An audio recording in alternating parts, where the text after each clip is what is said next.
तो सबसे पहला क्वेश्चन बात करें दोस्तों, तो साबुन को जल में घोलने पर जल के पृष्ठ तनाव पर क्या प्रभाव पड़ता है। चार ऑप्शन है आपके पास, बताना है कि जो साबुन को जल में घोलते हैं तो जल के पृष्ठ तनाव पर क्या प्रभाव पड़ता है। तो इसका राइट आंसर हो जाएगा दोस्तों ऑप्शन नंबर बी, यानी घट जाता है। जब साबुन को जल में घोलने पर जल का जो पृष्ठ तनाव है वो घट जाता है, जिसके कारण जल में झाग उत्पन्न होता है। चलिए दोस्तों अगला क्वेश्चन देखते हैं। निम्नलिखित में से किसके लिए केशिकत्व एकमात्र कारण नहीं है। चार ऑप्शन है, आपको बताना है इनमें से किसके लिए केशिकत्व एकमात्र कारण नहीं है। मोस्ट इंपॉर्टेंट क्वेश्चन है ये।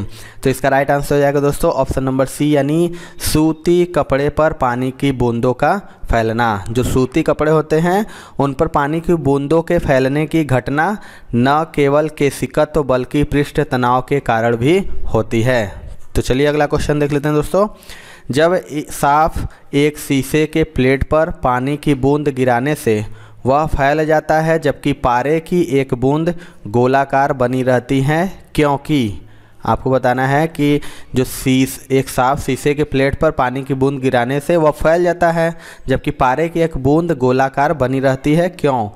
ये भी मोस्ट इम्पॉर्टेंट क्वेश्चन है दोस्तों। तो इसका राइट आंसर हो जाएगा दोस्तों ऑप्शन नंबर सी, यानी पारे का संसंजक उसका शीशे के साथ आसंजन से अधिक होता है। चलिए दोस्तों अगला क्वेश्चन देख लेते हैं। स्वचालित वाहनों में प्रयुक्त द्रवचालित ब्रेक किसका सीधा प्रयोग है। आपको बताना है इनमें से किसका नियम है वो जो कि स्वचालित वाहनों में प्रयुक्त द्रवचालित ब्रेक सीधा प्रयोग है। मोस्ट इम्पॉर्टेंट दोस्तों एंड मोस्ट रिपीटेड ये क्वेश्चन है। तो इसका राइट आंसर जाएगा दोस्तों ऑप्शन नंबर बी, यानी पास्कल का नियम। पास्कल नियम जो कि द्रव पर लगने वाले दाब की व्याख्या करता है, यह द्रव के प्रवाह से संबंधित नियम है। चलिए दोस्तों अगला क्वेश्चन देखते हैं। वायु में प्रचक्की क्रिकेट बॉल के दौरान की व्याख्या की जा सकती है। चार ऑप्शन है आपके पास, बताना है कि जो वायु में प्रचक्री यानी जो स्पिन बॉल होता है तो क्रिकेट बॉल के दोलन की व्याख्या कैसे की जा सकती है। तो इसका राइट आंसर हो जाएगा ऑप्शन नंबर ए, यानी बर्नौली के प्रमेय के आधार पर। बर्नौली के जो प्रमेय है वो द्रव के प्रवाह की व्याख्या करता है जो ऊर्जा संरक्षण के नियम पर कार्य करता है। बर्नौली प्रमेय द्वारा वायु में प्रचक्री क्रिकेट बॉल के दोलन की व्याख्या की जा सकती है। एक पिंड किसी द्रव में तैर रहा है, पिंड और द्रव का घनत्व बराबर है। अगर पिंड के नीचे की ओर दबाकर छोड़ दिया जाए तो क्या होगा। आपको बताना है इनमें से इसका राइट आंसर क्या होगा। तो इसका राइट आंसर हो जाएगा दोस्तों ऑप्शन नंबर डी, जहां उसे छोड़ा जाएगा वही रहेगा। आपको बता दें कि एक पिंड किसी द्रव में तैर रहा है, पिंड और द्रव का घनत्व बराबर है। अगर पिंड को नीचे की ओर दबाकर छोड़ दिया जाए तो जहां उसे छोड़ा जाएगा वही रहेगा। अगला क्वेश्चन देख लेते हैं दोस्तों। निम्नलिखित में असत्य कथन कौन सा है। आपको बताना है इनमें से गलत कथन कौन सा है। तो इसका राइट आंसर हो जाएगा दोस्तों ऑप्शन नंबर सी, यानी पारा पानी पर तैरता है। आपको बता दें पारा पानी पर नहीं तैरता है। पारे का घनत्व द्रव में सर्वाधिक होता है, जिससे उसके द्वारा हटाए गए जल का द्रव्यमान उसके स्वयं के द्रव्यमान से बहुत कम होता है। इससे उस पर नीचे की ओर लगने वाला बल उत्क्षेपण से बहुत अधिक होता है और पारा डूब जाता है। तो अगला क्वेश्चन देख लेते हैं दोस्तों। सिरे तक पानी से भरे गिलास के अंदर एक बर्फ का टुकड़ा तैर रहा है, जब बर्फ़ पिघलती है तो क्या होता है। आपको बताना है इसका राइट आंसर क्या होगा। ये भी क्वेश्चन दोस्तों मोस्ट इंपॉर्टेंट है, मैक्सिमम बार रिपीट हुआ है क्वेश्चन। तो इसका राइट आंसर हो जाएगा दोस्तों ऑप्शन नंबर सी, यानी जल का स्तर वहीं बना रहेगा।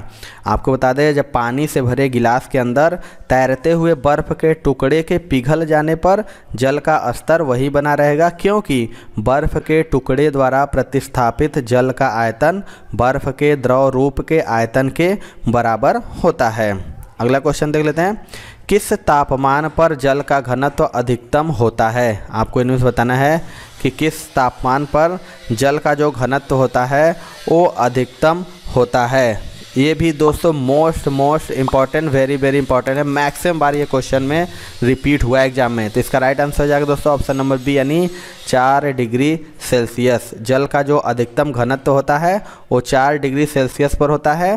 हाइड्रोजन बंध की उपस्थिति के कारण जल असामान्य व्यवहार करता है, जिससे इसकी ठोस अवस्था का घनत्व द्रव अवस्था से कम होता है और इसका 4 डिग्री सेल्सियस पर अधिकतम घनत्व होता है। दोस्तों अगला क्वेश्चन देख लेते हैं।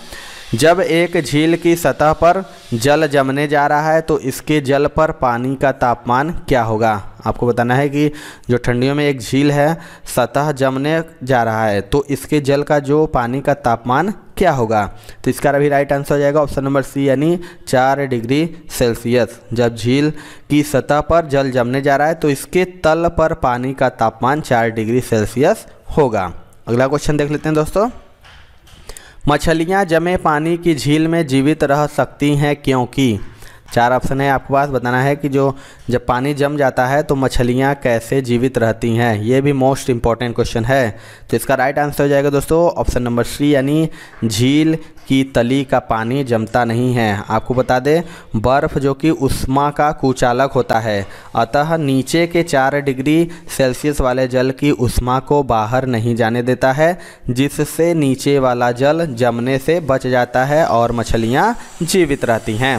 अगला क्वेश्चन देख लेते हैं। पानी पर तैरती वस्तु का आभासी भार क्या होगा।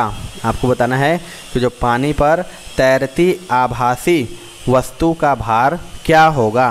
तो इसका राइट आंसर हो जाएगा ऑप्शन नंबर बी यानी 0 होगा। पानी पर जब तैरती वस्तु का आभासी भार 0 होता है, संतुलित अवस्था में तैरने पर वस्तु अपने भार के बराबर द्रव विस्थापित करती है। अगला क्वेश्चन देख लेते हैं। जल पृष्ठ पर लोहे के टुकड़े के न तैरने का कारण है। आपको बताना है कि जल पृष्ठ पर लोहे के जो टुकड़े होते हैं वो न तैरने का क्या कारण है। इसका राइट आंसर हो जाएगा ऑप्शन नंबर ए यानी लोहे द्वारा विस्थापित जल का भार लोहे के भार से कम होता है। आपको बता दें कि लॉ ऑफ फ्लोटेशन के अनुसार तैरने वाली वस्तु के स्थायी संतुलन के लिए मित केंद्र गुरुत्व केंद्र के ऊपर रहना चाहिए। लोहे के टुकड़े का भार उसके द्वारा हटाए गए जल के भार से अधिक होता है, जिससे वह जल में डूब जाता है। अगला क्वेश्चन देख लेते हैं। स्थिर पानी में मिट्टी का तेल डालने पर मच्छर कम होते हैं क्योंकि यह। आपको बताना है कि जब पानी जमा हो जाता है उसमें मिट्टी का तेल डालने पर मच्छर कम होते हैं क्योंकि यह। तो इसका राइट आंसर हो जाएगा इसका ऑप्शन नंबर सी यानी लार्वा के सांस में बाधा डालता है। आपको बता दें स्थिर पानी में मिट्टी का तेल डालने पर तेल जल का पृष्ठ तनाव कम कर देता है, जिससे जल की सतह पर बनी तनाव झिल्ली टूट जाती है। फलस्वरूप लार्वा सांस नहीं ले पाते हैं तथा पानी में डूबकर मर जाते हैं और मच्छरों की वृद्धि रुक जाती है। दोस्तों चलिए दोस्तों अगला क्वेश्चन देख लेते हैं। महान वैज्ञानिक आर्किमिडीज संबंधित थे। आपको इनमें से बताना है कि जो महान वैज्ञानिक आर्किमिडीज थे वो किस देश से संबंधित थे। तो इसका राइट आंसर हो जाएगा ऑप्शन नंबर डी यानी ग्रीस से। जो वैज्ञानिक महान थे आर्किमिडीज वो ग्रीस से संबंधित थे और जल के उत्क्षेपण का अध्ययन सर्वप्रथम आर्किमिडीज ने ही किया था। अगला क्वेश्चन देख लेते हैं दोस्तों। उत्प्लावी बल निर्भर करता है। आपको बताना है कि जो उत्प्लावी बल होता है वो किस पर निर्भर करता है। तो इसका राइट आंसर हो जाएगा ऑप्शन नंबर डी यानी विस्थापित तरल के भार पर। उत्प्लावी बल किसी वस्तु द्वारा हटाए गए तरल के भार के बराबर होता है। किसी तरल पदार्थ में डूबी वस्तु अपने आयतन के बराबर तरल पदार्थ विस्थापित करती है और विस्थापित तरल पदार्थ के भार के बराबर ही उत्प्लावन बल लगता है। इस सिद्धांत की बात करें तो आर्किमिडीज ने ही यह सिद्धांत दोस्तों दिया था। अगला क्वेश्चन देख लेते हैं दोस्तों। लॉ ऑफ फ्लोटिंग सिद्धांत की खोज किसने की। मोस्ट इंपॉर्टेंट क्वेश्चन है ये दोस्तों। आपको बताना इनमें से कि किस वैज्ञानिक ने लॉ ऑफ फ्लोटिंग सिद्धांत की खोज की थी। इसके राइट आंसर बात करें दोस्तों, इसका राइट आंसर हो जाएगा ऑप्शन नंबर डी यानी आर्किमिडीज ने। लॉ ऑफ फ्लोटिंग यानी प्लवन का नियम सिद्धांत की खोज आर्किमिडीज ने की थी। इस सिद्धांत के अनुसार जब किसी वस्तु को किसी द्रव में पूर्ण या आंशिक रूप से डुबोया जाता है तो उस वस्तु का भार उसके द्वारा हटाए गए द्रव के भार के बराबर होता है। अगला क्वेश्चन देख लेते हैं दोस्तों। अगर किसी झील के तल से ऊपर आते बुलबुले के आयतन में वृद्धि होती है तो उस बुलबुले पर लगने वाला दाब क्या होगा? इसका राइट आंसर आपको बताना है। तो इसका राइट आंसर हो जाएगा दोस्तों ऑप्शन नंबर ए यानी कम होगा। बुलबुले के ऊपर जल का भार सतत कम होने के कारण दाब का परिमाण निरंतर घटता जाता है। चलिए दोस्तों आगे देख लेते हैं। निम्नलिखित में असत्य को चुनें। 4 ऑप्शन है आपके पास, बताना है कि इनमें से कौन सा गलत है। तो इसका राइट आंसर हो जाएगा दोस्तों ऑप्शन नंबर सी यानी बेल वातावरणीय दबाव मापन की इकाई ये गलत को है। आपको बता दें कि वातावरणीय दबाव की इकाई बेल नहीं बल्कि वायुमंडलीय दाब है और उपरोक्त सभी विकल्प सही हैं दोस्तों। अगला क्वेश्चन देख लेते हैं दोस्तों। वैसलीन लेपित सुई क्षैतिज स्थिति में जल पृष्ठ पर धीरे धीरे से डुबोई जाती है। वह तैरती हुई प्रतीत होती है। यह घटना किस कारण उदाहरण है? आपको बताना है यह जो घटना है वो इनमें से किसका उदाहरण है। तो इसका राइट आंसर हो जाएगा ऑप्शन नंबर बी यानी पृष्ठीय तनाव का। वैसलीन लेपित सुई को जब जल की सतह पर रखा जाता है तो जल की तनी हुई झिल्ली सुई के भार के कारण नीचे दब जाती है और पृष्ठ तनाव पीछे कार्य करने लगता है। यह पृष्ठ तनाव सुई के भार को संतुलित करता है दोस्तों। अगला क्वेश्चन देख लेते हैं दोस्तों। तेल दीप में बत्ती का तेल किस के कारण ऊपर उठता है? आपको बताना है कि जो बत्ती का तेल होता है वो किसके कारण ऊपर उठता है। तो इसका राइट आंसर हो जाएगा दोस्तों ऑप्शन नंबर बी यानी केशिका क्रिया के द्वारा। तेल में दीप में बत्ती का तेल केशिका क्रिया के कारण ऊपर उठता है। जिस नली का छिद्र केश के समान बारीक होता है उसे केश नली कहते हैं। अगला क्वेश्चन देख लेते हैं दोस्तों। तेल में तैरती हुई एक वस्तु सदा अपना क्या विस्थापित करती है? आपको बताना है कि जो तेल में तैरती हुई कोई वस्तु सदा अपना क्या विस्थापित करती है। तो इसका राइट आंसर हो जाएगा ऑप्शन नंबर ए यानी तेल का वॉल्यूम।